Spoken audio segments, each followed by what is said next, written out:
Porte-à-porte, tractage, c'est sur le terrain que Martine Chantecaille a choisi d'être.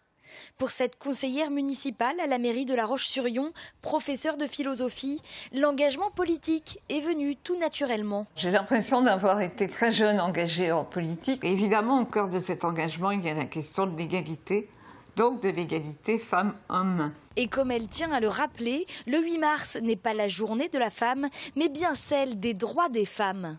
Beaucoup reste à faire dans de nombreux pays où les femmes n'ont pas les mêmes droits que les hommes. Les faits sont têtus et les chiffres parlent d'eux-mêmes. 27% de femmes à l'Assemblée, 22% au Sénat.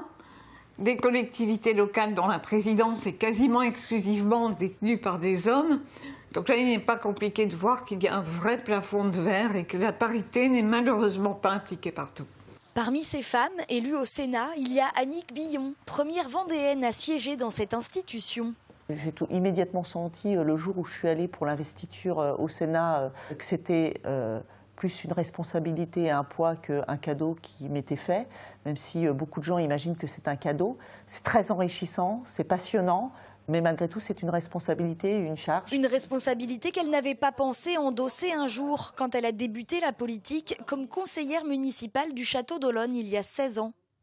Aujourd'hui, elle vient rencontrer des étudiants à la maison familiale et rurale de Saint-Gilles-Croix-de-Vie. Leur parler des institutions, de leur rôle.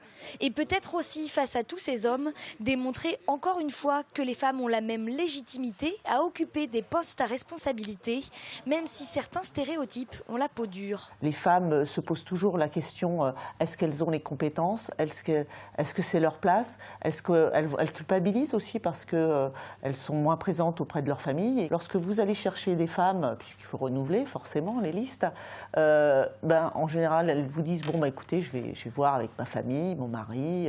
Et puis parfois, elles reviennent et elles disent, non, je ne suis pas intéressée, mais mon mari serait intéressé. En France, en 2017, il y a donc encore du chemin à parcourir et des combats à mener pour plus d'égalité entre les hommes et les femmes. Une évolution des mentalités qui fait néanmoins son chemin grâce au travail mené au quotidien par toutes ces femmes engagées.